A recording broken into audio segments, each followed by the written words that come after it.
Jordan Peterson was scheduled to speak at Linfield College in McMinnville, Oregon. He had been invited by Young Americans for Liberty. However, the Linfield College administration does not believe in free speech. They did not want Professor Peterson to challenge their narrative, so they canceled the event. An off-campus venue was found. Professor Peterson spoke on Monday, April 24, 2017.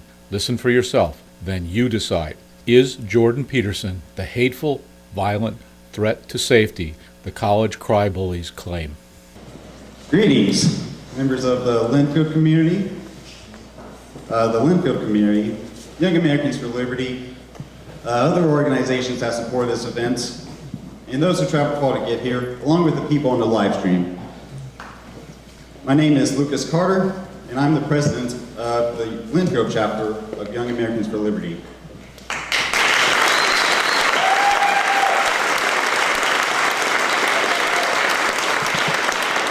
I'm joined here today by my Vice President, Kiefer Smith,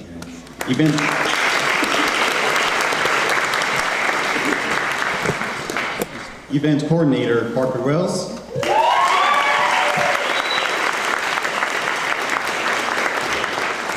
and Secretary Austin Ramsey, who is handling tonight's live stream over there.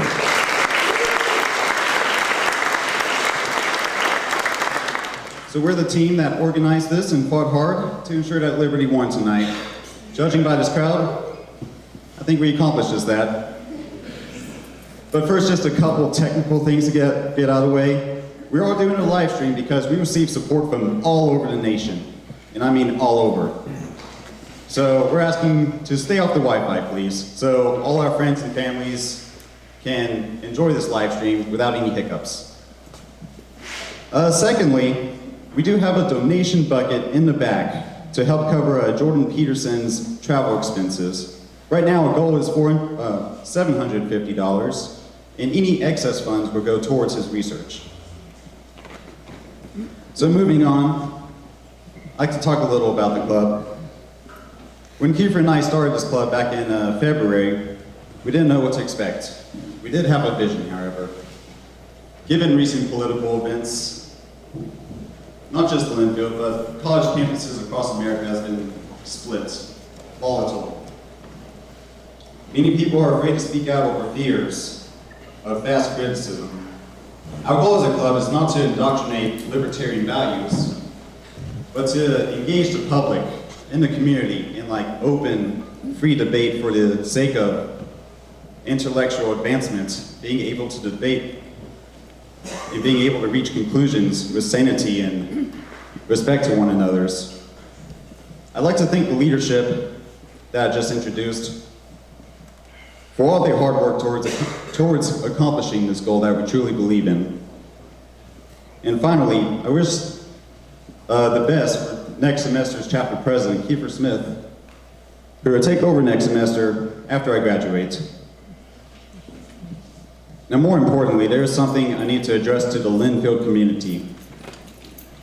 On behalf of the club,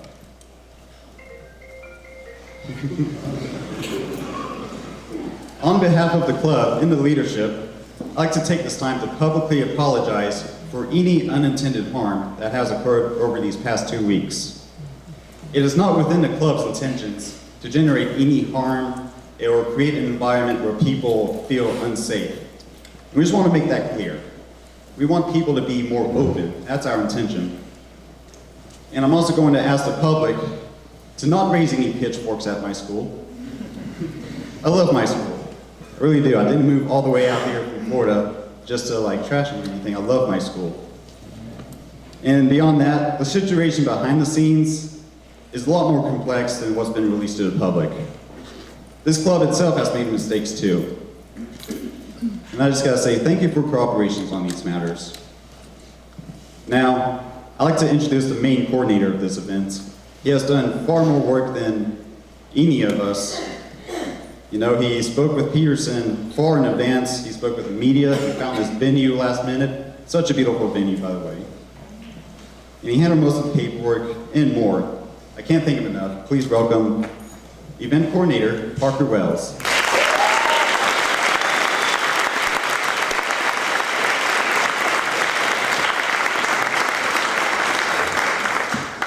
Hello, everybody. My name is Parker Wells. I'm a senior at Linfield College, and I'm overjoyed to see the response. Considering this event had some major complications just last week, it's overwhelming that the response has been so positive here, so thank you for that. I have to express my gratitude to Students for Liberty and Young Americans for Liberty. For students who are unsure about how to get involved on your college campuses, I highly recommend the network of liberty-minded organizations because they've been very supportive throughout this whole ordeal, so thank you to them. Lastly, I'd like to frame tonight's talk as an opportunity for us to open our minds and make an honest effort at understanding each other. And on that note, all the way from the University of Toronto, please welcome Dr. Jordan Peterson.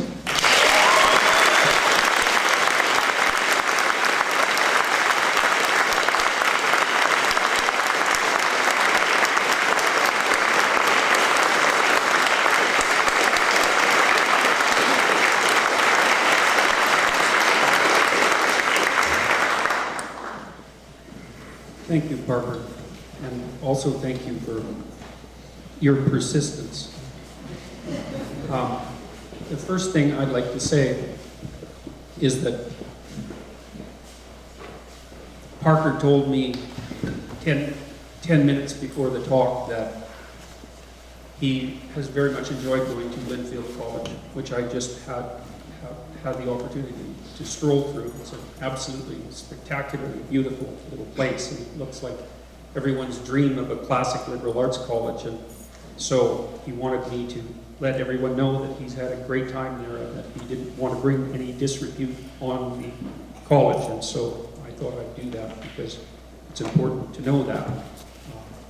It's easy for things to be made black and white because that's simple, but generally things aren't the least bit simple. It's useful to keep that in mind. So I'm going to start this by reading you something that I wrote specifically for this talk.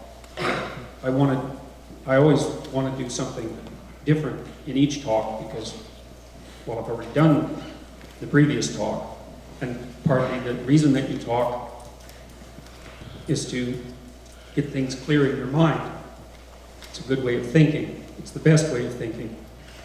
So I suppose in some sense I don't know if it's a poem, maybe that's what it is. It's what I hope to cover tonight. So what I'm going to do is read you the outline first. I guess it's an outline. And then I'm going to go through it line by line and see if I can clarify to you and also to me what I mean. So I'm going to orient the talk tonight around the ethics of free speech. We've talked a lot about, or thought a lot about, let's say, the right to free speech, and something you might want to also consider the obligation to free speech, because I actually think it's deeper than a right. I think you're obligated to speak freely, because otherwise people don't have the benefit of your whatever wisdom you possess. And at least you possess the wisdom of your own experience. At the very least, you have that, and that's as valid a form of truth as any other form of truth, and it's often a truth that can be usefully communicated to other people. And so it's to the community's benefit that you say what your experience has taught you, because there isn't anyone who has experience like you. And one of the things that I've learned from being a clinical psychologist, but I would say more specifically from being a very careful listener, is that if you listen to people and they can talk to you, they tell you the most amazing things. You know, my typical week, I compare my work. Even today, you know, I was speaking to 4 different people. They're supporters of mine online, and I meet with some of them. And I had 4 conversations that were just absolutely profound, you know. And it's so interesting because if people are encouraged to express themselves, and that's something that you can do by listening to someone, they open up and it's as interesting as a Dostoevsky novel. People's actual lives are extraordinarily interesting. And And it's important that they can speak freely about them, because then they can tell you all the things they know that you don't know, and then you get to know them, and that's such a good deal. So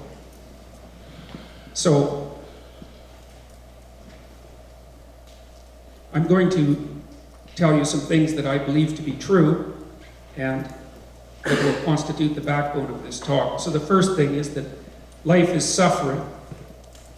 And then I would say that this is my attempt to reconcile the existence of multiple transcendent virtues. Transcendent virtues are the lights that guide you through your life, essentially, the principles by which it's necessary to live if you're going to have a life that's meaningful and profound and beneficial. And there are multiple transcendent values, and it isn't clear how they relate to one another. And this is my attempt to understand how they relate. And so I started with the truth that I believe to be supreme, which is that life is suffering. And then that love is the desire to see unnecessary suffering ameliorated. And that truth is the handmaiden of love. And that dialogue is the pathway to truth. And that humility is recognition of personal insufficiency and the willingness to learn. And that to learn is to die voluntarily and be born again in great ways and small. So speech must be untrammeled so that dialogue can take place, so that we can all humbly learn, so that truth can serve love, so that suffering can be ameliorated, so that we can all stumble forward, so to speak, to the kingdom of God. So I'll try to unpack that. Well, I think the idea that life is suffering comes as no surprise to anyone. In my estimation, there's two reasons for that. One seems to have to do with the structure of being itself. And by that I mean,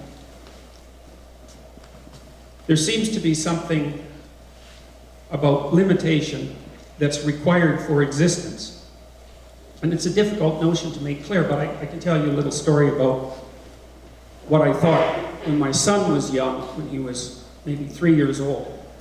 I thought he was a remarkable creature. I thought the same about my daughter. There's something remarkable about little kids. You know, they're little beacons of enthusiasm and wonder, I suppose. And although it takes great effort to care for them, they repay you partly by their enthusiasm and partly by the fact that they look at the world as if it's a new thing, and that allows you to do the same thing when you're around them. And so they refresh the world for you, and that's a great thing. Now, of course, if you're a parent, one of the things that's frightening about your children is that they're vulnerable. And that's part of the burden of responsibility that's associated with being a parent. But then, and you might think about that vulnerability as a liability. I suppose that's one way of thinking about it. But then I thought, well, that's an interesting way of looking at it, that it's only a liability, because maybe you would like your child not to be vulnerable. And then I thought that through in a practical manner, I suppose. I thought, well, because I was worried, he'd go out in the street and the car would run over him, or he'd go into the playground and some bully would knock him over, a dog would bite him or something like that, And of course, little kids are always bumping themselves and falling downstairs and that kind of thing. And I thought, well, what would you have to do to have a little being that didn't have those problems? And, well, I thought, well, you could give them like a superhuman intelligence. That would be a start. He could be 20 feet tall instead of 3 feet tall, and he could be encased in titanium, and he could be made invulnerable, or near invulnerable. But the problem with that is that you have to replace what he was piece by piece until there was nothing left of him. And so that was partly when I realized, because realizations like this, of course, unfold over time, that when you deeply care for someone, you don't care for them despite their vulnerability. You care for them with the knowledge that their vulnerability is an intrinsic part of them. You care for the remarkable fact of their weakness and specificity just as much as you care for them for whatever abilities they bring to bear, whatever capacities they have. And so to love someone is to simultaneously accept their vulnerability as a valid part of their being. And that's a necessary thing to do in life, because life is suffering. But without it, without the vulnerability that brings suffering, then there doesn't seem to be any possibility of individual existence. And so, to me, it seems that in order for us to exist as individuals in some fundamentally real sense, we have to be limited in precisely the manner that we are limited, and that being in some sense requires that limitation and that vulnerability. There's an old idea, I don't remember where I read it, it was many years ago. I think it was from Jewish commentary on the Torah. It was like a Zen koan almost. The question was, what does a being with the classical attributes of God, omniscience, omnipotence, and omnipresence, what does a being like that lack? And it's a very interesting question, because of course, obviously, the obvious answer is, well, nothing. But that's the wrong answer. The right answer is that a being like that lacks limitation. And the commentator was putting that argument forward as a justification for the creation of man. And I thought that was a spectacularly brilliant insight, that there's something that lacks nothing lacks, and that's lack itself. And I read something about Kierkegaard, something written by Kierkegaard, where he said the same thing. He said that he knew himself as someone who was never going to be able to make life easy for people in the way that the great inventors of the late 19th century had made things increasingly easy for people, and so that his task was going to be to determine how it was that he could make life more difficult for people, and that he knew he would be thanked as one of the benefactors of the age for doing precisely that. And Kierkegaard attempted to, I suppose, lay a heavy moral burden on his readers, and he knew that was perhaps not something that people would appreciate immediately, but perhaps on reflection they would find that that was exactly what they wanted. And one of the things that's been very remarkable to me as I've been speaking to people recently is that, because I think that I'm doing something similar, and I'm trying to lay a burden on people, and by all appearances I'm trying to lay a burden on men, and at least that's who's responding to it. I mean, you look at this audience, it's like, it must be 95% men. It's very, very interesting to me. But there's something about responsibility that's associated with the transcendence of suffering, and that's absolutely necessary for life to proceed properly. So life is suffering because we're vulnerable, and it's also suffering, I would say, because we're evil. And I've tried to define evil. There's the tragic part of life is the fact that our vulnerability is built in, and we have psychological problems, and we have physical problems, and we all die. And that's part of the structure of existence. It's the same structure that brings about tornadoes and hurricanes and earthquakes and natural catastrophes of all types. It's the impartial brutality of reality, and that contributes greatly to human suffering, although it may, as I said, also be a precondition for being itself. But then there's the other kind of suffering that we bring upon ourselves, and I would categorize that under the heading of malevolence. And malevolence is the desire to increase suffering in some sense for the sake of suffering itself. It's like an art form.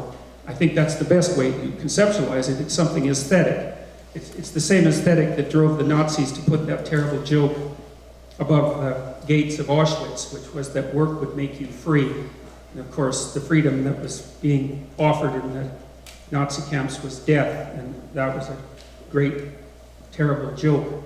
And it's a very malevolent spirit that would dare to joke in that manner, but that's a spirit that we all have to contend with, because there's part of each of us that, because of the suffering that life entails, is bitter about existence and would wish, in some sense, to see it eradicated.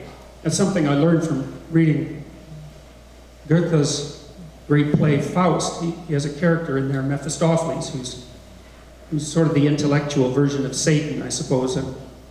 And Goethe has Mephistopheles attempt to explain the reason for his existence, or at least the reason for his mode of being. And Mephistopheles basically says, and Goethe has him say this twice, that because existence is characterized by such dreadful suffering, it would be better if it never existed at all. And that's what he's working to bring about.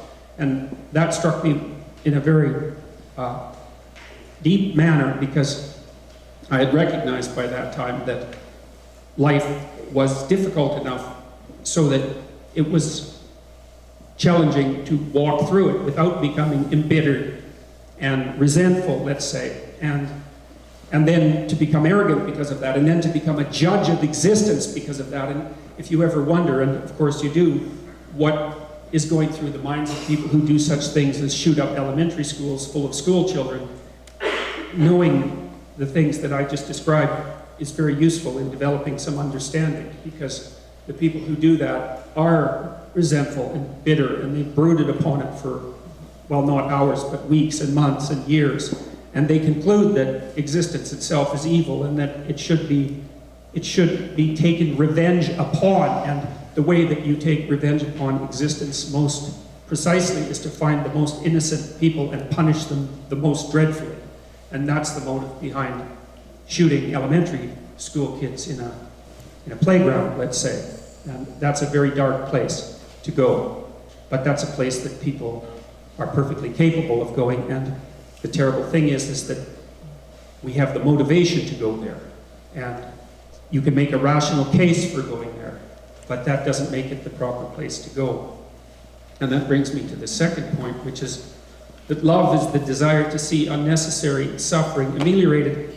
Love is a very difficult word to use, because in some sense it's been mouthed to death. You know, it's such a commonplace. And if you're attempting to affect virtue, then the first thing you do is speak about love, and it's very difficult to speak about love without feeling, I would say, self-contempt, really, because it is a word that's misused so badly. But I'd like to offer a technical definition of it and then put it into proper relationship with what I already discussed. If hatred is the desire to see being eliminated because of its catastrophe, then love is the desire to see being elevated, maybe even because of that suffering, and to say that the proper orientation in life is to work diligently for the alleviation of unnecessary suffering, and to make that the core element of your being, your actual aim, because you need an aim. Everyone needs an aim. We're creatures who are evolved to aim. We're hunters, for that matter, and we need a target to aim at. We're not ever oriented properly without an aim. And then you might say, well, why not choose an aim that is everything that you could possibly want it to be? And I would say that is what you want to do, because, first of all, being miserable and vulnerable and subject to catastrophe and decay, it's easy to sink into self-contempt and misery, self-conscious misery. And I think the only way out of that is to voluntarily shoulder a burden that the shouldering of grants you some respect for your own existence. And so then you think, well, the way forward confidently is to find the biggest load that you can possibly lift, and then lift it, and then walk forward with it, because then you can see that there's something to you that transcends your vulnerability and ennobles the world and works against the very terrible problems of both suffering and malevolence that might drive you to despair to begin with. And so when I'm working with my clinical clients, and I think when I'm speaking to people in general, when I'm properly oriented, this is a development of thought that was originally laid down in part by Carl Rogers, although he was deeply influenced by his Christian background. He was a very famous psychologist, and he said that the way to treat people in therapy is with unconditional positive regard. And I would say that that's a noble formulation, but it's erroneous, because that isn't exactly, in my estimation, what you should do with people. And I don't think it's what I do with people. What I do with people is to try to find the part of them that is striving towards the light and that would like being itself to be elevated and ennobled and suffering ameliorated, especially the unnecessary suffering, and then form an alliance with that and communicate with that and encourage that, which is what I think you do to people that you love. And you can't do that if there's bitterness in your heart, because that's actually the part that you want to destroy if you're bitter. As the story of Cain and Abel tells us, in a terribly brief period of time, with terrible power. You replace contempt for being, and resentment and hatred for being, with love, and that's the desire to see the good flourish in you and in others. And I don't mean the good in that smarmy and contemptible manner that it's often presented. I mean the good as the culmination of brilliant awareness and courage and strength that it really is, and that you would wish to bring forward in everyone, to encourage in everyone if you were oriented properly in the world. And to seek that kind of orientation is to ground yourself in love instead of Mephistophelian hatred. And you have nothing better to do than that. And you might as well do the best that you have to do, because what do you have to lose? You're going to lose everything anyways. So in the process of preparing to lose everything, you might as well risk everything you have doing the best thing that you can possibly conceive of. And there's no loss in that for you. There's nothing but gain, and there's nothing but gain for everyone around you if you do that. And so why would you not do that, except for bitterness and resentment and perhaps a lack of confidence? Perhaps because you haven't been encouraged properly, and that's too bad, because that's a lot different than being empowered, by the way. To be encouraged, it's a much better word. So then I wrote that truth is the handmaiden of love. And what I meant by that, because I've always wondered, knowing that truth and love are perhaps the cardinal virtues, what is the proper way of conceptualizing the relationship? And it seems to me that truth has to be oriented towards something. It needs a context. There's no such thing as, not in the way that I'm thinking of truth, there's no such thing as context-free truth, not in the moral domain, not in the domain of action. And that's I'm talking about truth in action. Truth is the handmaiden of love, I suppose, because having oriented yourself to the highest good that you can conceive of, like Geppetto wishing on the star in Pinocchio,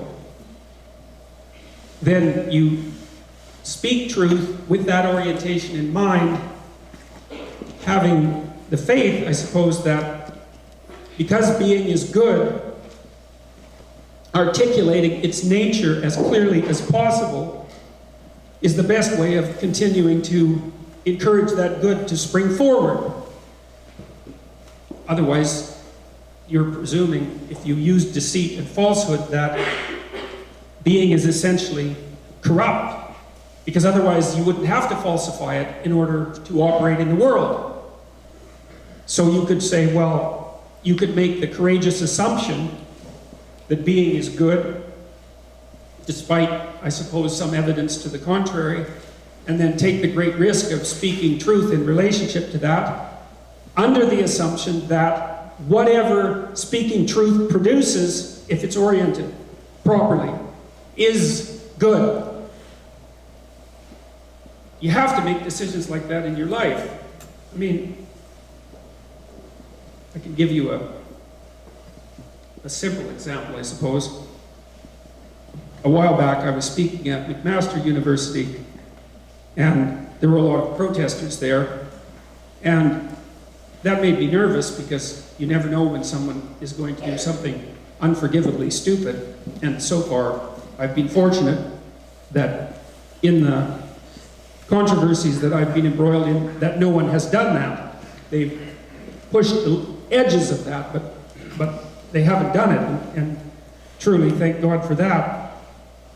But having said that, I wasn't upset by the presence of the protesters because I couldn't tell if the fact they were there was a good thing or a bad thing. It could be a good thing, it could be a bad thing. It was a consequence of what I had been speaking of, and that's what happened.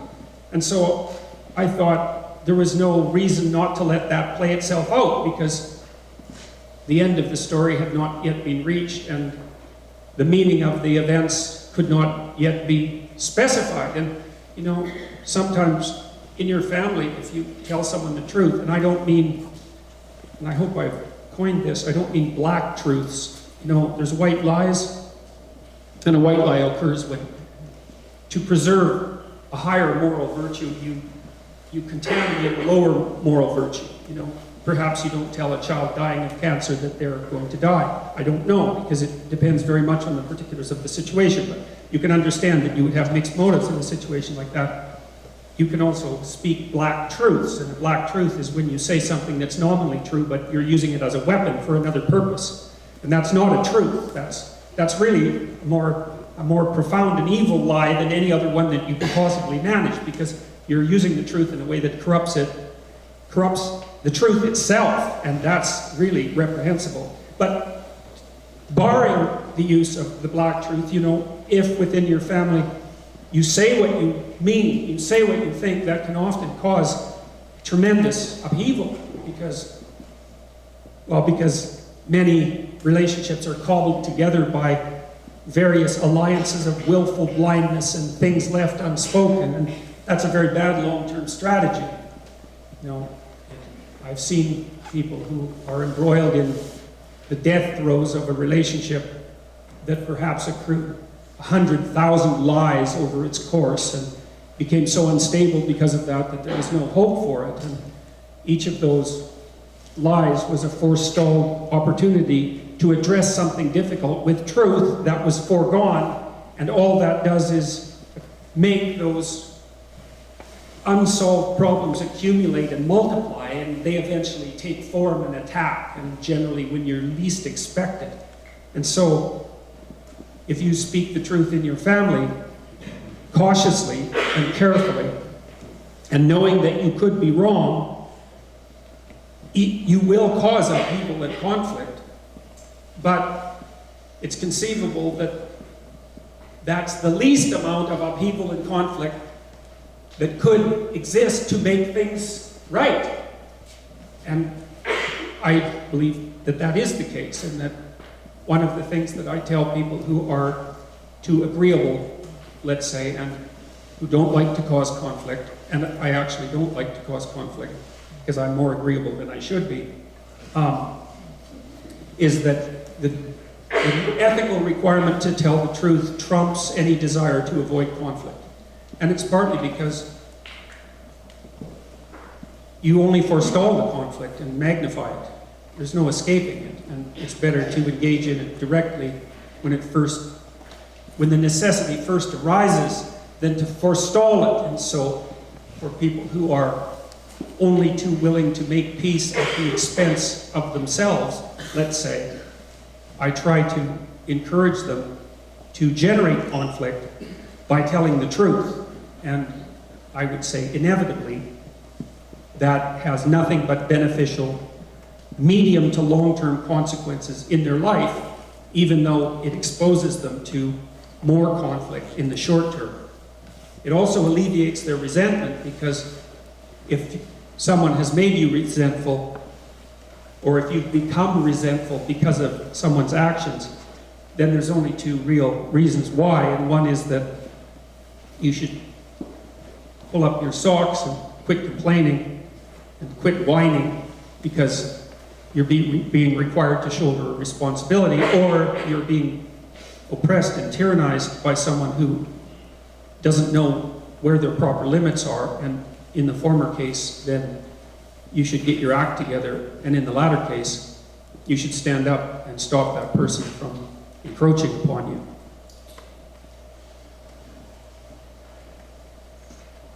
So you speak truth in your family, let's say, and perhaps even to yourself, at the risk of conflict, and often severe conflict, but the ultimate goal is to bring peace. And it's paradoxical because we often don't think of peace as something that's reached through conflict, but that is precisely, for example, why we value free speech, because the wisdom of humanity and the wisest people that we know, and that would include those people who were intelligent enough to found this country on the principles that it is founded on, knew that whatever conflict free speech might produce paled in comparison to the conflict that was generated by tyranny and repression of the exchange of opinion. And so it's never a matter of picking a safe path, because there's no such thing as a safe path.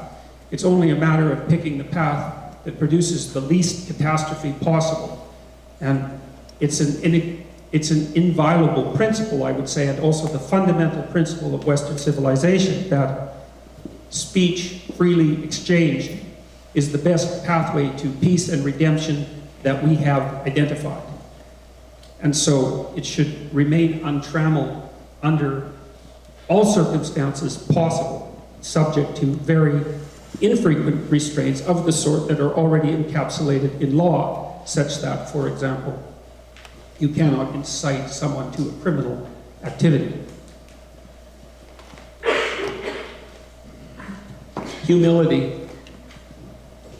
Dialogue is the pathway to truth. Well, to understand that, you have to understand why we think. And the reason we think is for the same reason that animals, including us, act. And the reason that animals act is so that they can survive in the world. They do things so that they can survive in the world. But the problem with doing things in the world, the problem with acting in the world, is that you can act in a manner that causes the cessation of your being. You can act in a manner that gets you killed. You can act in a manner that makes you sick. You can make a mistake, and you pay for that. And that's the danger of acting. And so human beings have replaced mere acting with thinking. And what you do when you think is you produce variants of yourself, and you walk them through an imaginary time and a place, and you note what happens to those imaginary variants as they act out those particular patterns of behavior, and you note which ones get into trouble and which ones succeed, and you let the ones that get into trouble die, and you let the ones that succeed grip hold of your behavior and act them out in the world. And it was a brilliant innovation, you might say, on the part of our ancestors to grow cognitive resources sophisticated enough to produce variants of ourselves in a fictional space so that our thoughts could die instead of us.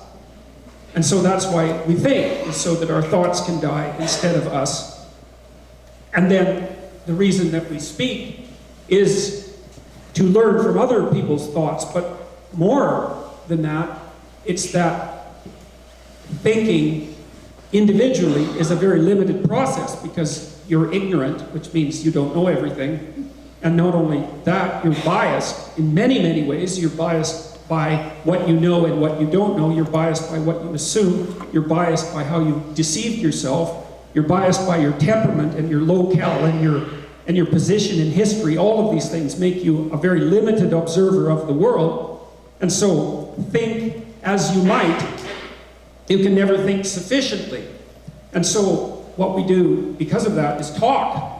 And so, if I talk and I'm speaking truthfully, which means I'm telling you how things appear to be to me, that does not mean that I possess the truth. It means that I am saying, in as articulate a manner as I possibly can, how things appear to me. Then you can tell me how things appear to you, and I can listen to you, and maybe you can tell me some things about how things appear that I don't already know, and that's such a good deal, because the purpose of thinking is to let our thoughts die instead of us. And if you can kill one of my thoughts because it's stupid, then I don't have to act it out and die, and so that's like a really good deal. And so the reason that we engage in dialogue is so that we can take the thoughts that protect us from our own mortality and improve them, and perhaps improve them radically, and there's just no loss in that. And so what that means in some sense is that you can view everyone who disagrees with you as a source of potential wisdom, because if you talk to someone who agrees with you, all you're going to find out is what you already know, and you already know that. And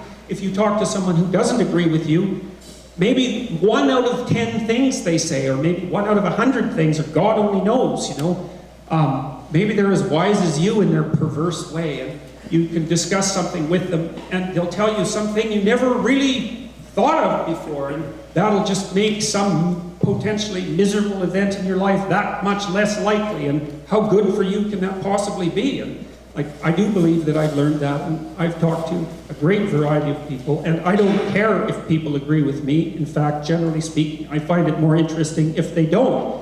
And I don't try to convince people, because I don't believe that I have any right to determine their destiny, and I don't want to determine their destiny because I don't know what's best for them.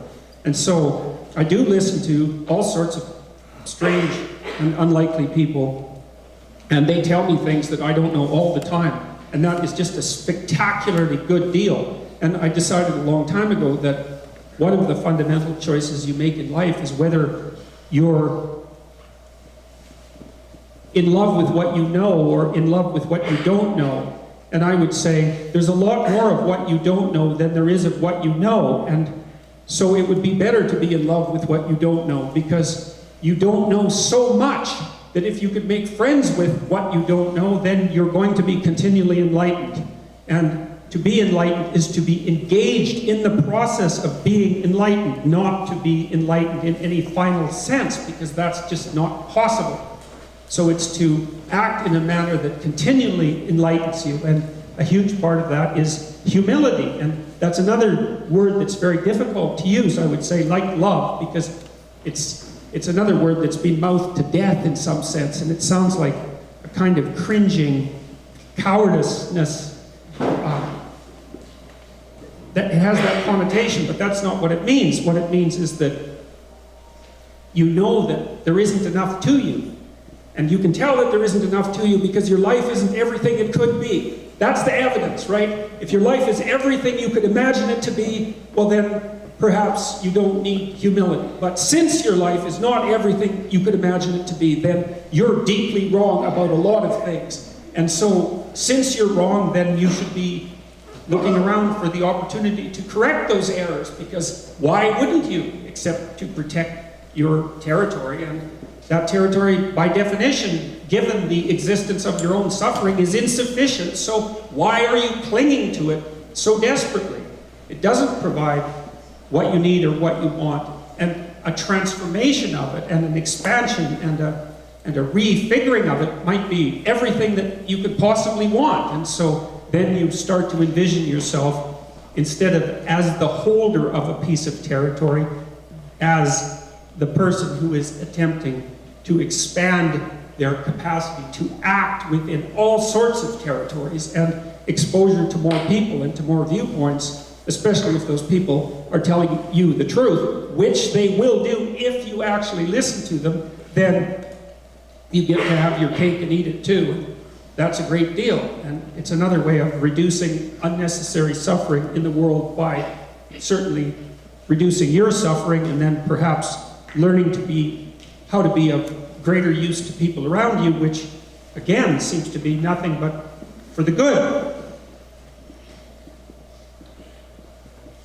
So humility is recognition of personal insufficiency and the willingness to learn in order to overcome that insufficiency. And then to learn is to die voluntarily and be born again in great ways and small. That's an archetypal idea. I mean, at the basis of Western civilization is the idea that the logos, which is the capacity for truthful speech, is somehow associated with the act of death and rebirth, and there's multiple ways of interpreting that idea.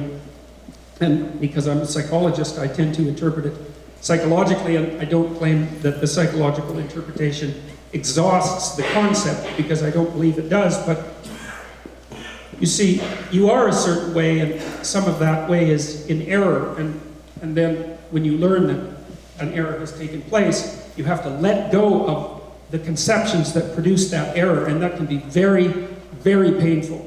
For example, you may have entered into a relationship that was pathological, and you know it's pathological, but you're hooked into it, and your emotions are hooked into it, and you've configured your life around it, and then in order to move forward, you have to let go of that. You have to admit to all the errors you made, including the time that was wasted, and you have to allow a large part of yourself to die, let's say, and you experience that in grief and misery and sorrow and anxiety and sleepless nights and all of that.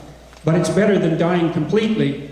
And what that indicates is that every time you learn something, large or small, the part of you that was in error prior to obtaining that bit of information has to deteriorate and disappear. There's pain associated with that, but then there's the possibility for regrowth and transformation. And one of the most fundamental decisions that human beings make in their lives is whether or not they're going to identify with what they are or with what they could be. And if they identify with what they could be, then they have to continually let what they are die so that what they could be can come forward.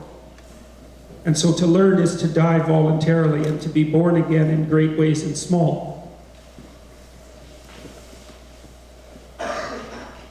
So then I wrote that speech must be untrammeled so that dialogue can take place. I think of the discussions that I've had with my wife and my kids, but primarily with my wife, who's a very honest person. In fact, I've been married for 28 years. I've known her for 45 years, and I'm 55. It's a very long time. We've been friends a very long time. And when she first came to be with me 30 years ago, I was learning some of the things that I'm talking to you about tonight, and I told her that if we were going to be together, that she would have to tell the truth, because if she didn't tell the truth, then I wouldn't know who she was, and I wouldn't know where we were, and I wouldn't be able to solve any problems, and neither would she, and because we'd be living a fictional relationship with one another, and that struck me as a very bad idea. And so she took that to heart, I would say, and I would also say is likely a more honest person than me.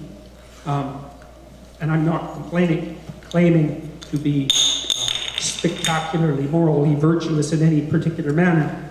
And I'm quite aware of my multitude of faults, but the fact that she has gripped so tightly onto the truth means that if I ever have a problem, that I can talk to her and I know what she thinks. She doesn't tell me that she's right. We've learned that, because to tell someone the truth does not mean to claim that you're correct. It only is to claim that you're trying to communicate the way things look to you as clearly as possible, and that you're open to the possibility of correction, right? Because if someone can tell you how you're wrong, precisely, exactly how you're wrong, that's such a gift. And if someone is willing to tell you the truth, then you have the possibility of learning from them, and then you have two brains instead of one. And that's a good deal, and that's actually the spiritual purpose of marriage, let's say, is to produce a union between two people that's predicated upon the truth, so that the information flow between them can maximize, and so that they can both be elevated above the restrictions of their own solitary, biased existence. And that facilitates, that produces the proper environment for children, because then the children don't face the father or face the mother, they face the union of the father and the mother, and that's an inviolable force, and the children will attempt to play one person off against the other because they're tricky, because they're human, and they're full of trouble, and they're very good at poking and prodding and manipulating and investigating, but they want to hit a wall. They want to hit a wall that doesn't move, because that makes them secure. And if you have a relationship that's based on truth, then you can talk about how it is that you should be with your children, for example, and you can agree upon it, and then when the children push the limits, as they inevitably will, they don't find something spongy and decayed and weak. They find something that's strong and sturdy, and it's a wall, and of course they can't move through the wall, and that's frustrating, but then they're protected by the wall, and that stops them from being anxious beyond their capacity to bear. And so that structure that's brought about by truthful communication builds the walls around children that allow them to play freely and expand themselves and exist properly in the world. And so speech must be untrammeled so that dialogue can take place. It means that, well, if you talk to me, I want to know what you think. I don't say I'll agree with it, and if you disagree with me, I'm going to fight with every bit of power at my disposal to determine who is correct, while simultaneously recognizing that it's possible that it's you and not me. And I'm not going to risk undergoing the small or large death that I have to undergo if I find out that you're right, without being convinced that you're right. So I'm going to hit you with everything I've got. But part of that is also in hope that if I'm wrong, you will provide me with a better argument than the one I already have, and that will make me better armed when I go out into the world. And so there's utility in being defeated by a skillful opponent, and my wife is precisely that sort of opponent, and also has the additional remarkable talent of being able to string together a list of vicious insults, one after the other, like no one I have ever encountered in my life.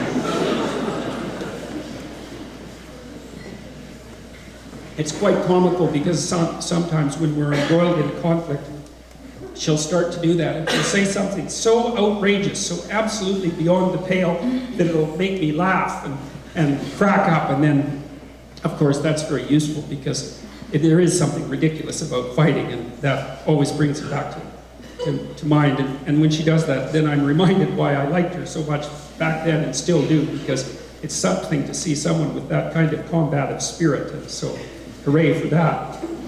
So speech must be untrammeled so that dialogue can take place, so that we can all humbly learn.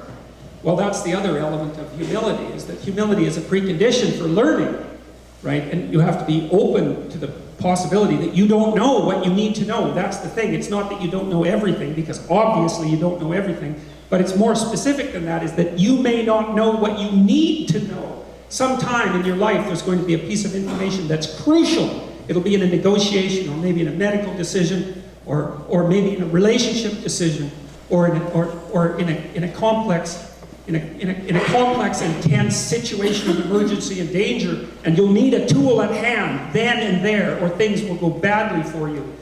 And you won't have it because there was an opportunity at some point in your life where, had you been slightly more humble, you would have learned how to formulate and utilize that tool right then and there, and you didn't, and that left you unarmed.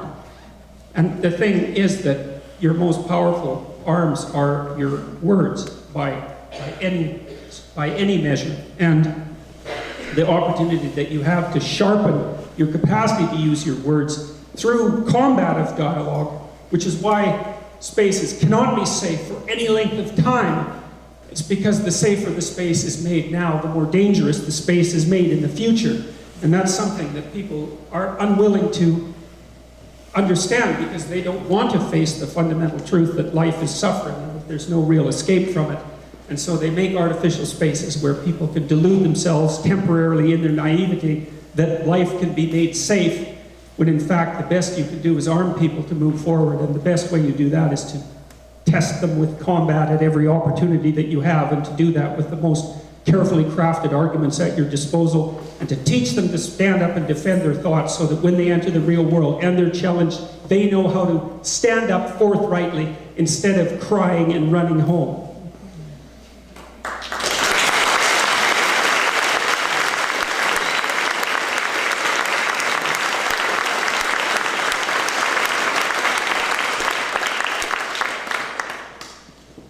So that we can all humbly learn, so that truth can serve love.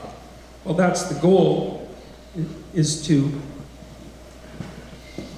inform yourself And that's a good word, to inform yourself. It's of course the short form of information. And I really like that word because it breaks into information. And something information is formed properly and in order. It's information, right?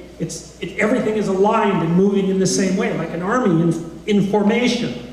And so if you expose yourself to information, you get informed and you put yourself in formation, and then you're crystalline in your structure and difficult to contend with. And that's what you want to be. That's the thing to be. And you do that by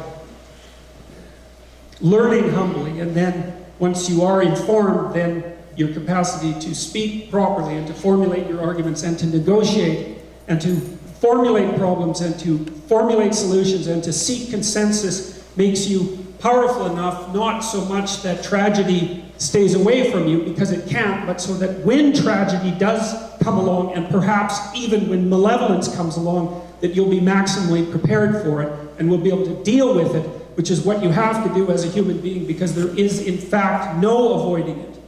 And so what you do with someone that you love is you make them strong. You do not tell them that the world's safe and that they're secure and that there's nothing there to get them, because there is everything there to get them. And so the best you can do is strengthen them. And that's what a college is supposed to do. And that's what a university is supposed to do. And I would say that the colleges and the universities are increasingly failing on both of those fronts. And it might be said that that's isolated only to the colleges and universities, but we should remember that those are the storehouses of our cultural knowledge and the generators of the new leaders. And if the universities falter, and that's particularly true of the humanities, then that faltering undermines the entire culture and perhaps the entire civilization. And I do believe that we are in the process of doing precisely that now. And I don't think that what I did 6 months ago in the creating of these 2 little videos complaining about a rather obscure piece of legislation in a rather tiny and insignificant country would have attracted the attention that it did attract if it was only about pronouns. It's certainly not only about pronouns. In fact, it's not about pronouns at all. So that truth can serve love. Well, you want to articulate yourself and you want to be information so that you can formulate your existence, you can generate your narrative, you can take your position in the world forthrightly and with the capacity to intimidate when necessary, and with the capacity to be a monster when necessary, and to be civilized when necessary.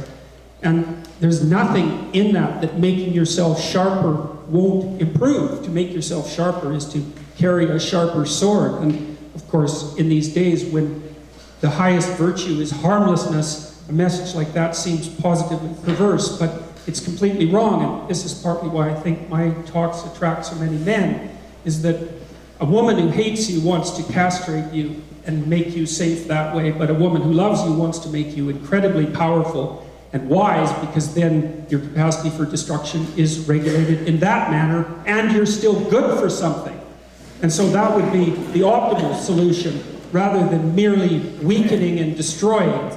And I think we've had plenty of that. We've had more than enough for that. And I know as well that women who have their souls intact would rather have monstrous men who were civilized than cringing milksops who were harmless but good for nothing.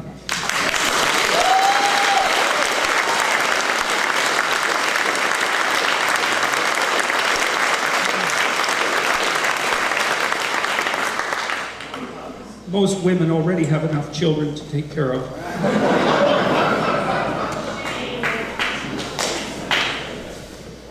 So that truth can serve love, so that suffering can be ameliorated. Well, obviously, that's the goal. And no, I hear people all the time who are possessed by a certain nihilism of spirit, and that's not surprising. The understructure, the foundations of our culture have been severely assaulted, I would say, and are under tremendous assault now. That's a process that has been unfolding for very many years, perhaps since the development of empirical science, which is one of the contributing factors, because it's undermined our faith in our in our traditional religious viewpoints, and those structure our moral behaviors and our decisions about value. There's many other reasons why the foundations upon which Western civilization rests are under assault. And because of that, it's easy to be uncertain and to say, well, what is the meaning of life? There's nothing to life. We're all insignificant, and there's nothing but suffering. And why should I do anything in the face of all that? And I would say, well, we can take that, part of that as a fundamental truth, is that the fact that life is suffering is a meaning, and it's a meaning that no amount of rational argumentation will rescue you from. In fact, the more nihilistic you become, the more the fact that life is suffering becomes self-evident. It's almost as if it was trying to teach you something, and it is trying to teach you something. It's trying to teach you that you can't argue your way out of suffering, and so then you might as well do something about it. And then I would say, well, that's where you can find the meaning. It's very straightforward. There's suffering in the world, and much of it is abhorrent and unacceptable to anyone who attends to it, anyone who looks at it. And the right answer to a child who's being beaten and abused is not who's going to care in a million years, but what can I do to stop that right now? And the nihilistic response that everything is insignificant means that the pain of children, for example, is insignificant, and that seems to be, to me, close enough to self-evidently wrong so that it's an argument that can just be dispensed with. And so I might say to people who are wondering where to look for the meaning in their life is to take the self-evident phenomena of suffering seriously, and to orient themselves as rapidly as possible towards its amelioration, and to work diligently towards that end for a number of years, and then to reevaluate their life at the end of that and see if they think any differently about the world, because they certainly will. And so the nihilistic argument to me seems remarkably weak, both on its face and in depth, because there are things to be done. And the things that need to be done are obvious to anyone who will open their eyes and look at them. And so then I would say, well, open your eyes and look what needs to be done immediately around you, and do it, and keep doing that, and keep doing it. And then you'll find that the answers to the questions that you have that have been paralyzing you for so many years will manifest themselves to you clearly enough so that you won't have to believe them, because they will be self-evident. So that suffering can be ameliorated, so that we can all stumble forward. Well, why stumble? Well, that's because we stumble when we move forward, because we don't know everything, and so we move forward in error constantly, which is why we need to speak with other people and listen, so that we don't stumble and fall and be unable to arise. And so we stumble forward, because forward movement is necessary to human beings, and forward movement implies that there is something better to go to. And there is something better to go to, and that is at least a world where there is the least amount of suffering that is commensurate with the existence of the world. And I would say that we have ameliorated a substantial amount of suffering in the 20th century. We're doing a very good job of doing such things as combating absolute poverty. You may or may not know that every single day about 150,000 people worldwide are lifted out of absolute poverty, and about 300,000 people are attached to the electrical grid, and that we have been enriching the bottom segment of the world's population for the last 15 years at a rate that's absolutely unprecedented in human history. And that makes me wonder just how well we could do if everyone really put their shoulders to the wheel and pushed. And so if we did that together, then perhaps we won't degenerate into absolute chaos, which is certainly something that lurks now and is a real threat. We're at a crisis point as far as I can tell.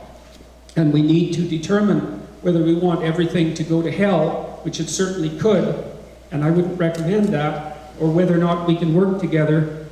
And that brings me to the last line, which is that so that we can all stumble forward to the kingdom of God. And why do I put it that way? And the reason I put it that way is because, well, first of all, everybody does really know what that means, even though they may not believe in it, but that doesn't really matter. I mean, I think that to believe is to act and not to spout a set of statements. And it is certainly possible to act as if what you were attempting to do is bring about the kingdom of God. And I would say that doing so is something that will radically justify your miserable existence. And that's really what you need, is radical justification for your miserable existence. And because human beings are so powerful, really powerful beyond the limits of our imagination, we have no idea what our ultimate destiny might be, that it's not clear what our limits are, and that if we decided to improve the place, let's say, and I would say starting with ourselves, because that is the safest and humblest way to begin, that there's no telling where we might end up. And since we're all fragile and vulnerable creatures and we're going to lose everything anyways, we might as well risk everything to obtain the highest possible good, and then that will make the misery that constitutes our life bearable as a consequence of our intrinsic nobility. And there's nothing in that except the good. And so then, why not do it? And so that's what I would enjoin and encourage everyone to do, because there's nothing better to do than that. And we might as well all do that which there is nothing better than.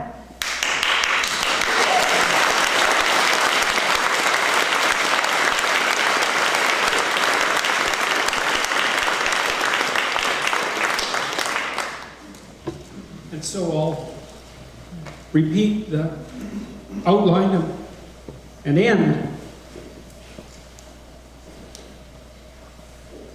Now, I was talking about the boundaries of free speech, and I believe that speech should be untrammeled because it's too dangerous to encapsulate it, but that does not mean that I believe that free speech comes without responsibility.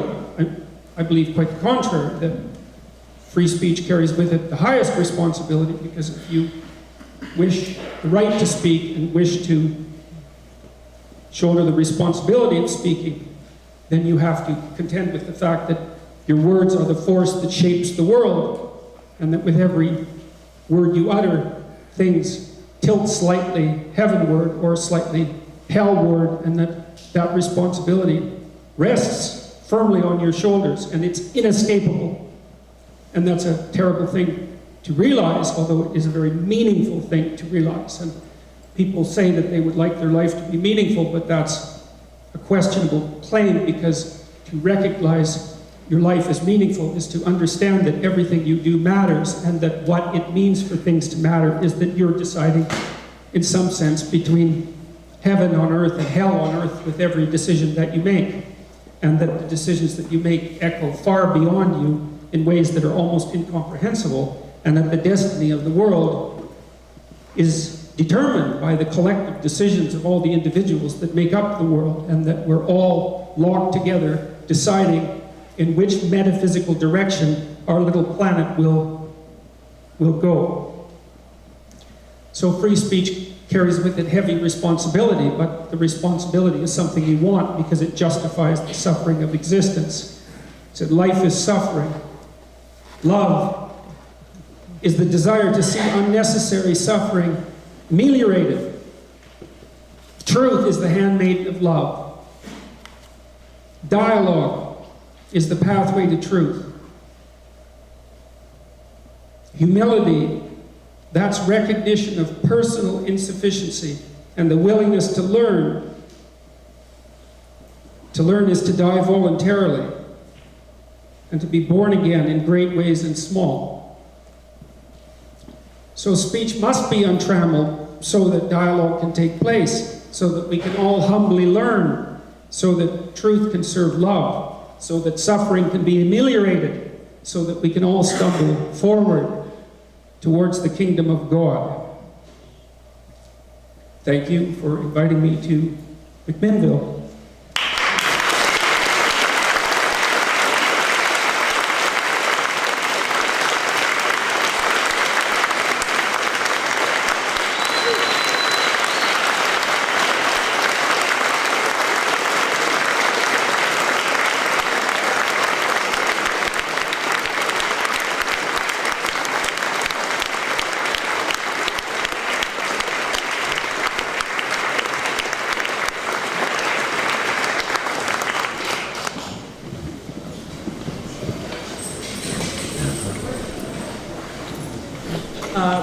we'd like to take the opportunity to open things up for question and answer. And what we'd like to do is have a line form right up here, and I'll be sitting there with the microphone, and we'll pass it to each successive person in the line. And Dr. Peterson will answer your questions.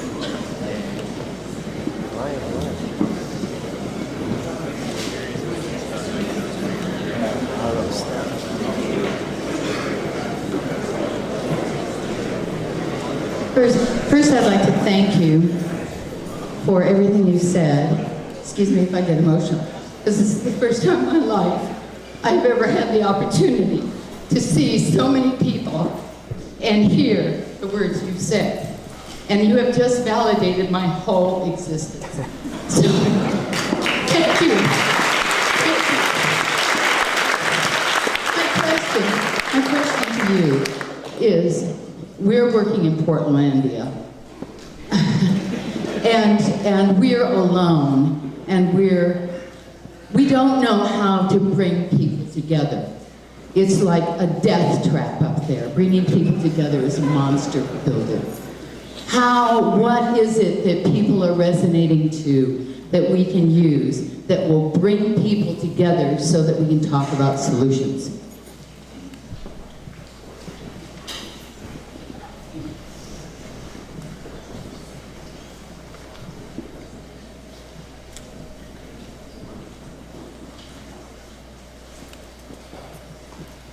You know, I watched this Netflix special with Russell Peters. And Russell Peters, for those of you who don't know, is a Canadian comic. He's of Indian descent. He was raised in a suburb in Toronto, which makes him, I would say, peculiarly Canadian. And he's very assimilate into the Canadian culture. And Russell has made his living insulting every racial and ethnic group that he could possibly insult. And it's so interesting because he filled an entire arena in London. I think it was the most people that had ever gathered together to see a comedian before. And it was a United Nations in the arena. You know, the Arabs were there, and the Jews were there, and the Russians were there, and the South Americans were there, and every group was waiting with their tongues out so that Russell could insult their particular ethnicity, so that they could feel finally that someone was saying something that was truthful and not hiding, and to say it openly in some sense and to make light of it. And I would say, you bring people together by telling them what you think without manipulation and without care for the outcome. And people can handle very rough truths if they trust who's stating them. And Peters is trusted by everyone because he's, I suppose, non-discriminately prejudiced. He hates everyone equally. There's nothing behind his assaults except the desire for everyone to come together in recognition of their idiocy and vulnerability, and people very much enjoy that. And so I would say you unite people to the degree that they can be united by saying what you think without trying to manipulate the outcome. And that's a better way to live anyways, because you don't have to keep track of anything that way. And that's so nice. You say what you think carefully, you observe the response and adjust your behavior, and everyone likes that. And so I don't know of a better way of doing it than that. So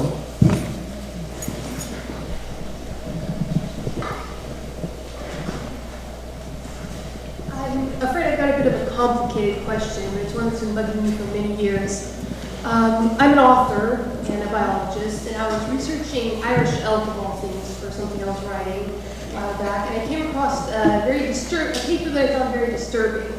It was written by or in academia, and the Irish elk, it's a peculiar creature. It's extinct. It's neither an elk nor specific to Ireland, but it went extinct. The theory at the time was because it devoted so much of its energy to its antlers that it could not maintain it. And the author took this and compared it to the human brain. And her proposition was that the human brain has grown so big and human intellect has grown so big that we are now capable of, basically, she focused on the atom bomb, but she focused on the destructive potential.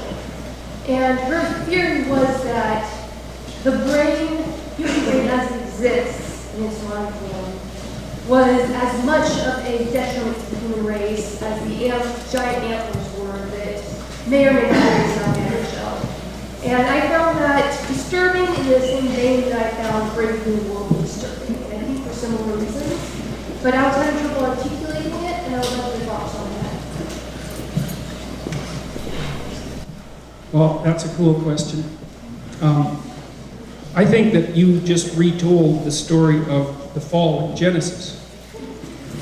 You see, and I mean that because, as far as I can tell, what that story means is that at some point in time, people became conceptually sophisticated enough to understand their own vulnerability, to realize their own nakedness, to discover death, to discover the necessity of work, and to be blown out of that pre-conscious paradise into the tragic domain of history. I believe that's what that story means. And you can read that as a tragic catastrophe with no solution. And I would say, though, however, that since that time, and God only knows when that was, the human race has been collectively attempting to address that problem. And the solution that's emerged is something like, although a little bit of excess consciousness demolished us, a lot more consciousness could save us. And I think that that's the case. There's no going back, right? Alcohol makes you unconscious, for example, and that's partly why people like it. And it's not surprising. Sedatives do that. The things that people do to themselves to destroy their consciousness by distraction do that. They alleviate the terrible catastrophe of being more awake than is easy to bear. But it's the wrong solution. The right solution is to be even more awake and to pay even more attention. And there's a way out of the problem that way. And so the fall, the idea of the fall indicates that there's something about people that's irredeemably damaged. Well, perhaps not irredeemably, but seriously damaged. Right? There's a schism in being, let's say, that's not easy to rectify. That's what the story indicates. And I think it's tightly tied with the kind of evolutionary process that you were just commenting on. The Irish elk was actually developed its excess antlers, the theory goes, as a consequence of female sexual selection. And of course, female human beings are very choosy maters, unlike chimpanzees, let's say. And there is reasonable evidence that one of the factors that propelled our cortical evolution forward was female sexual choosiness. And that's why, perhaps, that it's Eve that tempts Adam into self-consciousness in Genesis. And maybe that's why there's been eternal enmity between men and women ever since, because women certainly do make men self-conscious. It might be the primary effect that women have on men. That's advantageous in that more conscious men are better, but it's disadvantageous for the men in that self-consciousness is generally a very unpleasant emotion. So I would say, however, that self-consciousness is the guideway to transcendence and development, and so the best thing for human beings to do is to bear up underneath their self-conscious tragedy and to transcend past that by becoming even more conscious. And I think that's the hope that we have. And I think that that's what the great religions of the world constantly dangle before us, is that if you are suffering in your half-awake state, then it's time to wake up completely, and then perhaps that will go away. Well, we don't know, but we don't have a better option. The other option is annihilation. And that seems a bit premature, shall we say. Yeah, given that we're not all we could be, it seems a bit premature. In some of your YouTube videos, you talk about the ancient mythology of Babylon and Egypt, and you describe it as a way that they acted out what they sensed to be true, but even because they couldn't articulate it. is there a modern day equivalent of acting out the truth? And if so, can you describe it for us? Well, I would say that in large part, Christianity is an example of that. It's fundamentally a description of a pattern of being, an optimized pattern of being, I would say. And the way that it was generated, and again, this is a psychological interpretation, and I don't claim that it's exhaustive, not in the least, is that you could imagine that as people move through time, this is akin to the idea that the figure of Christ is implicit in the Old Testament, which is also a psychological idea. Imagine that as people progress through time, they observed that some people were handling existence better than others, and those people attracted attention and admiration, and stories were generated about them. And so you might say that out of 100 people, the most capable and honorable and respectable and useful and benevolent person was identified and then celebrated, at least with admiration and then perhaps with stories. And so then you might imagine that there were 10 groups of 100 people, and each of them had their story about the most admirable person, and then those stories came together as those tribes amalgamated, and then the story of the 10 most admirable people was amalgamated into a figure that was the most admirable of those 10, and then the entire group of 10, 100 tribes people could come together under that banner. And it really looks like, in some sense, that's how monotheism emerged out of polytheism, is that the tribal groups had their local ideals, let's say, and then when they came together, those local ideals were amalgamated into what you might describe as a meta-ideal, and people were able to unite under that meta-ideal. So, for example, in Mesopotamia, there was a god known as Marduk, and Marduk had a very large number of names, some of which were quite fascinating. And the reason he had a very large number of names was because he was an amalgam of a very large number of previous gods. Oh, looks like it died. So, there's an idea, a Christian idea, for example, that Christ is the King of Kings, let's say, or the hero of heroes. And from a psychological perspective, I just read that as straightforward observation, is that as the stories of the great people of the past amalgamated, out of that emerged in the human imagination a conceptualization of the ideal. It's a very strange conceptualization because it involves something like the voluntary acceptance of suffering and its simultaneous transcendence. And that's akin, in some sense, to the old stories of the hero who fights the dragon, because, of course, in some sense, the ultimate dragon is, well, death, and also the malevolence that might produce an unjust death, and to be able to face that without shrinking is perhaps the essential hallmark of the most well-developed character. And that ideal is a product of the collective imagination of humanity from a psychological perspective. What it means beyond that, if anything, I'm in no position to determine. So, yeah. Okay. My question was, do you have any thoughts or recommendations for how one can speak the truth in a hierarchical environment such as a workplace, where you might receive the truth that we want to speak to the population, highly disagreeable with management, to reduce our department instead? Okay, so the question is, how do you speak truth in a highly hierarchical environment like a workplace where perhaps you have disagreeable and even tyrannical managers and a resistance to the truth? Well, that's an excellent question. The first thing I would say is you prepare yourself. And so if you want to negotiate, for example, you can't negotiate from a position of weakness because you lose. You'll lose in every way. You can't withstand the conflict. You've got nothing to fall back on. So if you're in a workplace that's not amenable to informative messages, let's say, the first thing you do is look for another job. I don't mean that you take another job. That isn't what I mean.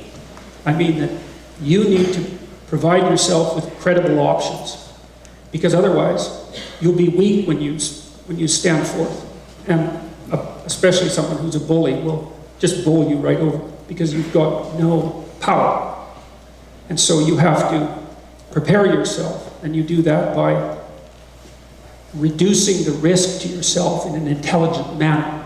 And one of the things I counsel my clients, many of whom are executives or people who are otherwise very successful, is that you should always be prepared to make a lateral upward move, because otherwise you have no negotiating power.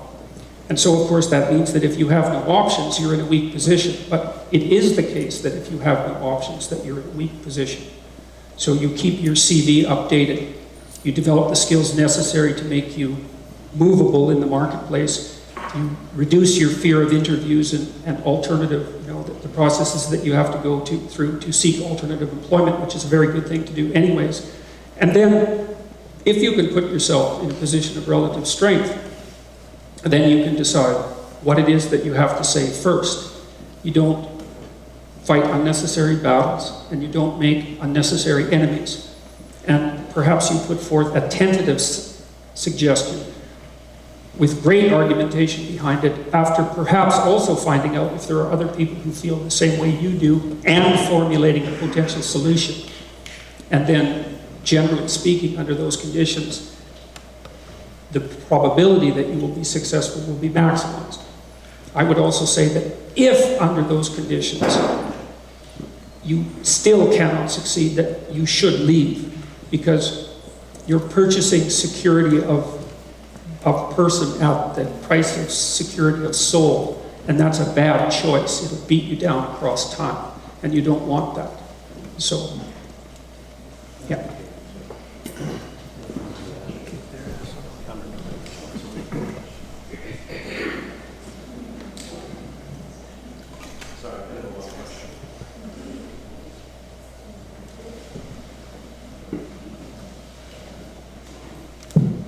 Check. Are we live? Good. Well, thank you again, Young Americans for Liberty. So thank you guys, and thank you, obviously. I'm also here from Portland. I completely agree with your assessment, with some colleagues from a newsroom and news group called Torchcast online. If you guys want to add us, that'd be fantastic. I do have a societal question for you. What, in your view, is the macro agenda, or the goal, the end game, for the current SJW left, who fight free speech, obfuscate the basic concepts of identity, and who peddle outright falsity in regards to the oppression Olympics, for instance, in the media and on college campuses, and is a solution, not the solution, but a solution, to that moving the Overton window, so to speak, through mischief, trolling, and as you said earlier, black truths. Black truths, speaking of black truths. Well, the motivational issue is complex. I mean, I think some of it is the naive good-heartedness of youth. A fair bit of it is that. Some of it, I think, is the consequence of the introduction of women en masse into the political environment, and the manifestation of the personality trait agreeableness as a political force for perhaps the first time in history. It's a radical transformation to have women occupy positions of power, and we don't know what that will mean for better or for worse, and to think that it will only be for better is naive beyond belief. So, and then there's willful blindness, there's ideological possession, and there's a kind of ungrateful, there's a deep ingratitude as well, because, and a sense of a lack of historical perspective that's quite compelling. I mean, to my way of thinking, and perhaps because I'm reasonably well versed in the nature of historical catastrophes. The fact that we can all assemble peacefully in this unbelievably beautiful place, in this crazily beautiful town, with the tension that does exist, which is rather minimal by historical standards, and engage in this sort of discussion peacefully and productively, is almost incomprehensible, given the evidence that's come forth to us throughout history. And I don't believe that we do enough to teach our young people just exactly how improbable that is. And so I don't think they know. And so what they see, instead of the improbable functionality of our culture, is all the errors that it still makes. And it's reasonable for them to see that, but not without that broader context. What to do about it? Well, I think the fundamental thing to do about it, as I said, is and this is, I believe, the Western way, fundamentally, is for people to accelerate, to magnify the degree to which they're taking personal responsibility for their life, because I think that then as individuals, they'll find the proper way to fight the micro battles that will be necessary to fight in order to stem the tide of rising radicalism, let's leave it at that. What I think will happen with the humanities, and what I would also encourage people to do, is to stop enrolling in those classes. I mean, the humanities are bleeding people like mad. Men are leaving them in droves. There won't be a man in the humanities in 10 years, and in most of the social sciences as well. I mean, I've watched the enrollment curves for decades and have seen this propagate itself across time. But more tellingly even is that the overall proportion of enrollment among students in the humanities has declined every decade since the 1960s. And so as the humanities moves farther away from what it is that they truly have to offer, which is the transmission of the wisdom of the past to youth so that they can see their proper way forward and to become articulate, well-armed, and responsible citizens, as they abandon that responsibility, then all they have to offer is nihilism and resentment, and that doesn't sell well except to a tiny fraction of people who would like to have as much of that as they can possibly manage.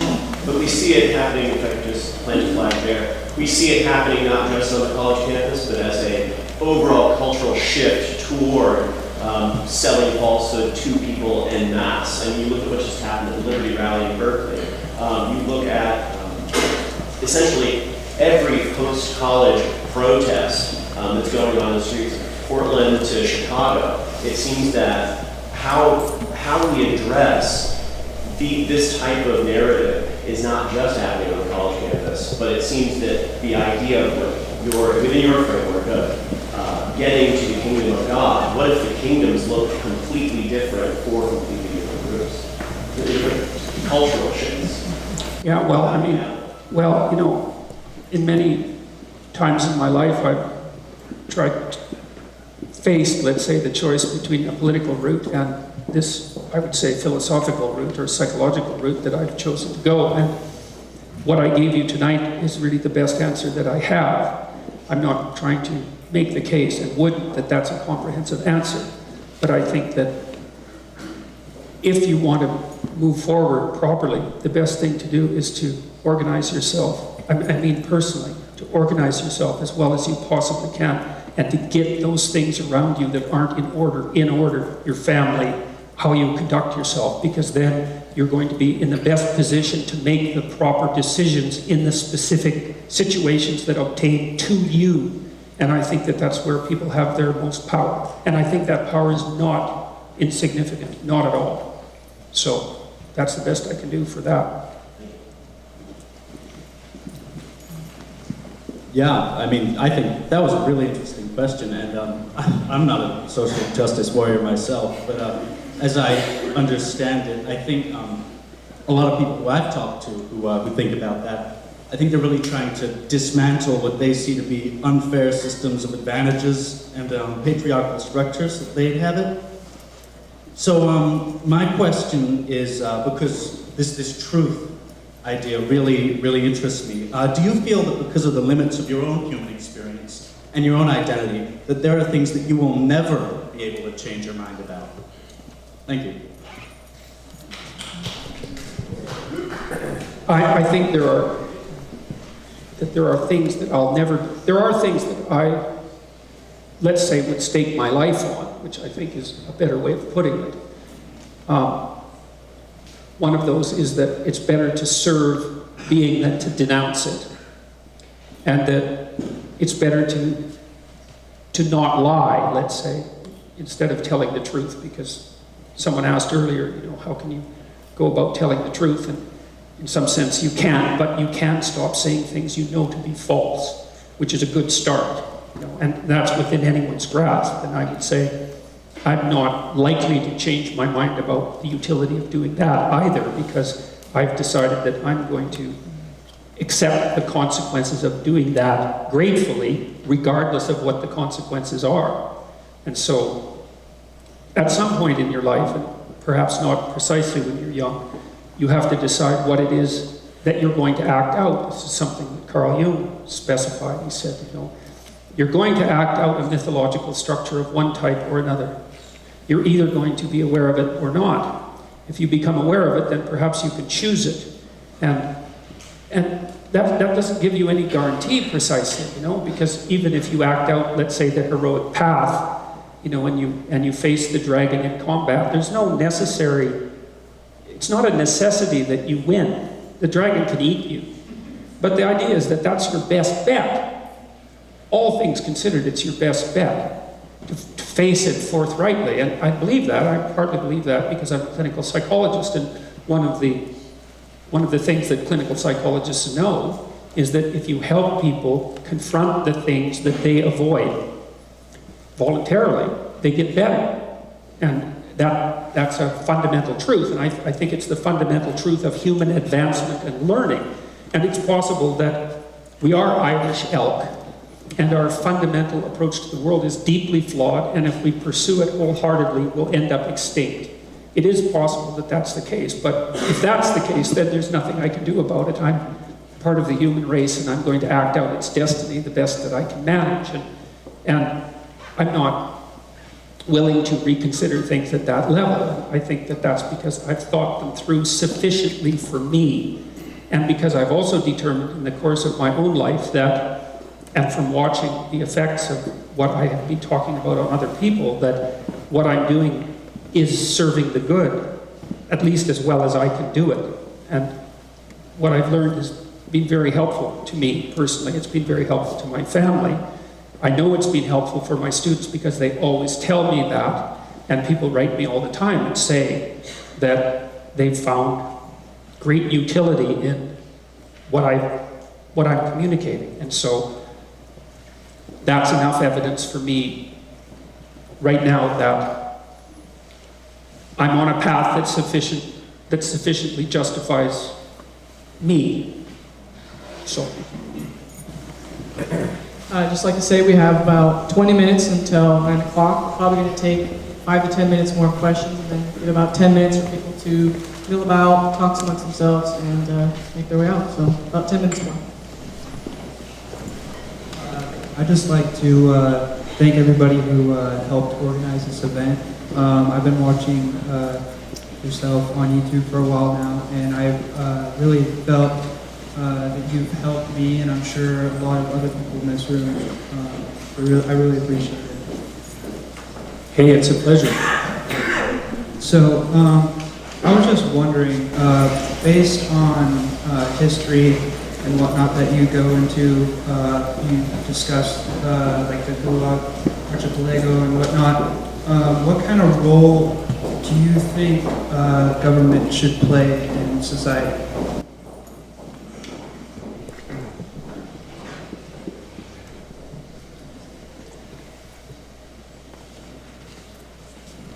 I think that it depends on the circumstances. And so I don't think that that's the right question.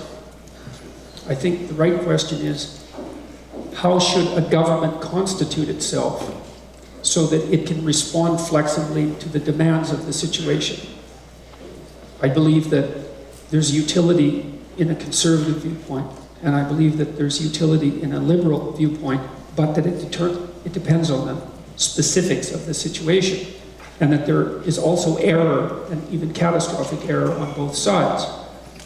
So the government needs to be constituted, I would say, much like it is in the West, where sovereignty is instantiated in the people, for better or worse, so that the people can learn from their errors, and that we progress by engaging in dialogue across people of different temperamental types. Because sometimes the borders are too open and they need to be tightened. And sometimes the borders are too closed and they need to be loosened. If the borders between everything become completely closed, then everything dies. Right? It's deprived of air and water, and everything dies. And there's endless mythological representations of that. I mean, part of the reason that Egypt, for example, in the Mosaic story, is a kingdom of sand and stone is because sand and stone lack water. And Moses, who's someone who leads his people out of tyranny, is a master of water. And the message in that story is that sometimes the kingdom turns to stone, and it's a tyranny, and new revivification needs to be integrated. The doors have to open and new information has to flow in. But then there are times when, like the story, for example, there are times when there's too much influx of information. That's a flood. That's one way of reading the flood stories, is that there's just too much pouring in and everyone drowns. And what we have to always ask ourselves is, are we tending the garden properly, right? It's not drying out from lack of water. It's not drowning because there's too much moisture coming in. And the only way we can determine that is by paying attention and communicating. And that's why free speech is such a fundamental necessity. So it's not precisely what the government can do, because it has to do many things, but because it's the society of people, and people have to do many things. But how the government goes about making its decisions, and then at least what the government has to do is protect those, what would you call them, rare and precious processes that enable it to continue to be a responsive and alive entity. And I think that we have done a remarkably good job of that in the West. And I think that the US is a great example of that, for all its flaws. Everything is flawed. But the proper analysis is flawed compared to what? And the answer isn't to the hypothetical utopia of your imagination. The answer is to other similar systems that have actually existed in time and space. And by that measure, I would say the West is doing spectacularly well. And I don't think that we should sink it because we're ignorant about its value.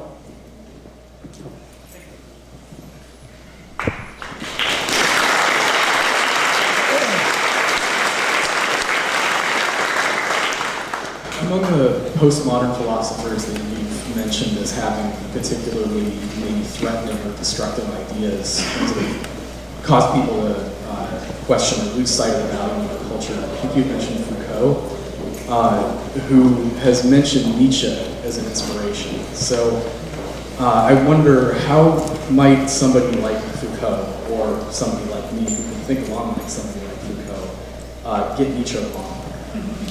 Well, I've read a reasonable amount of Foucault, and I would say that among the postmodernists, he's rather remarkable in the fact that you can actually understand what he's saying.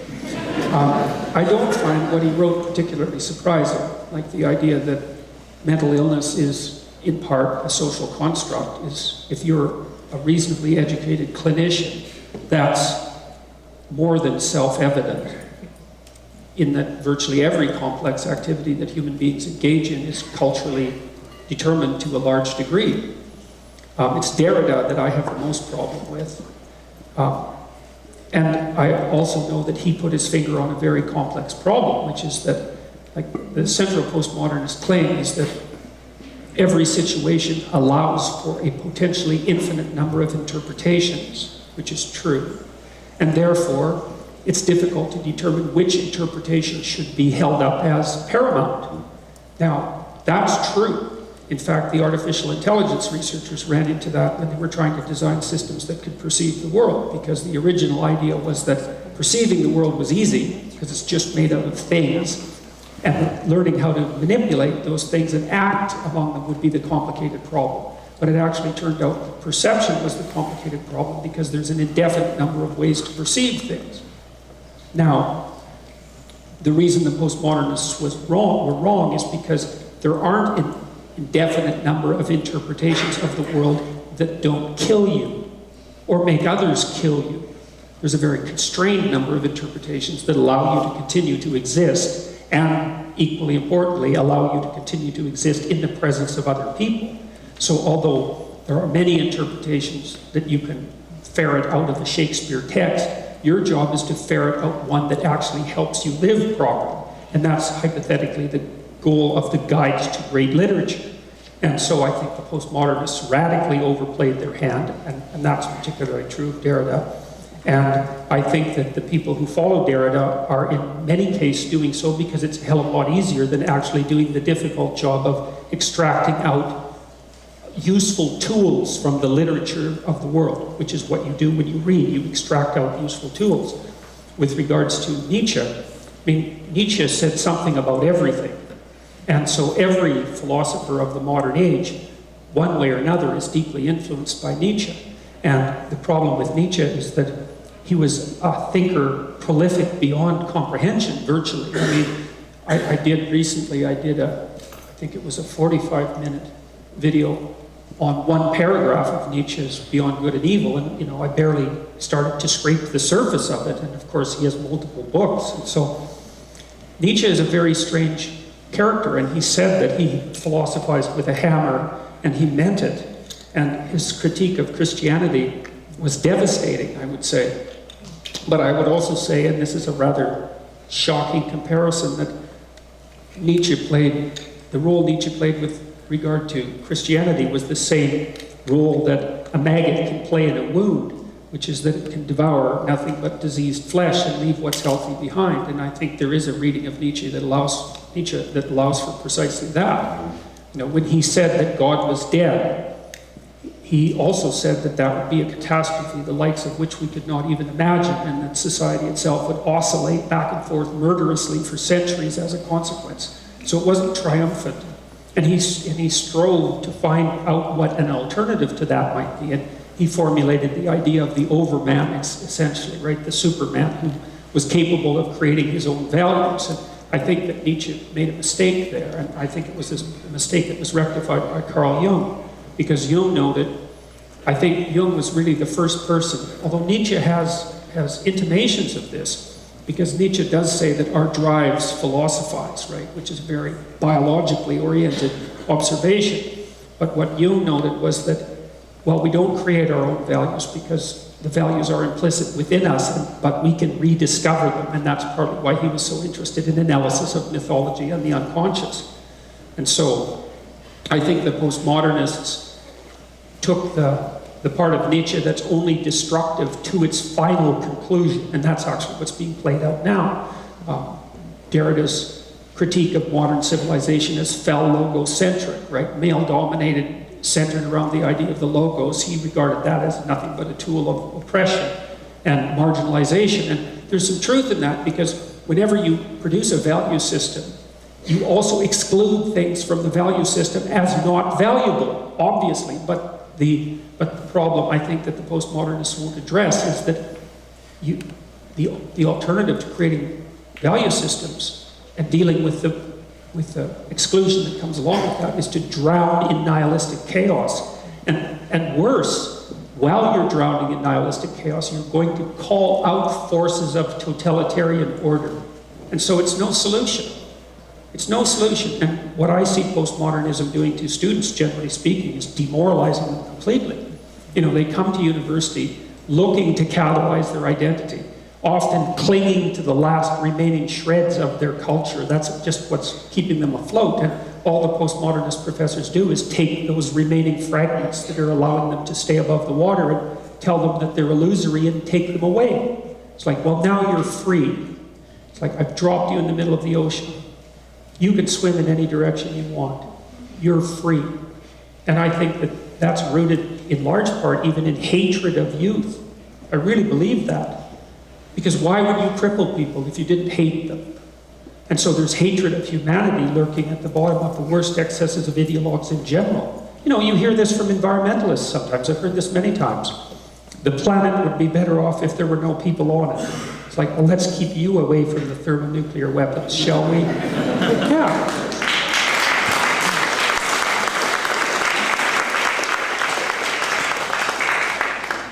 So it's not easy to come up with a canonical interpretation of Nietzsche. There's no doubt about that. But again, I would say, I thought for a long time, from a psychological perspective, I tried to understand whether it was Nietzsche's philosophy that drove him insane.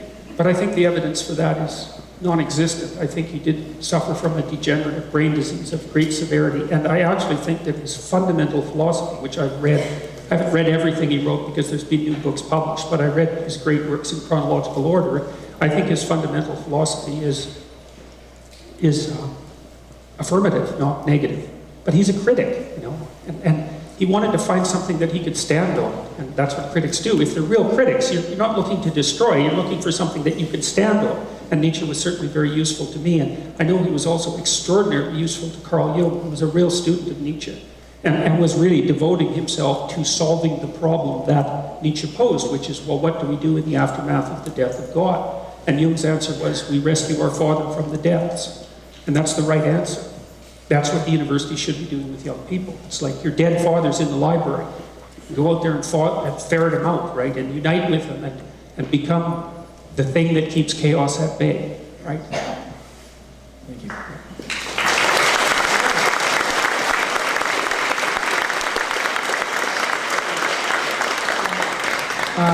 On that note, this concludes our talk with Jordan Peterson. Please join me in thanking him again for joining us.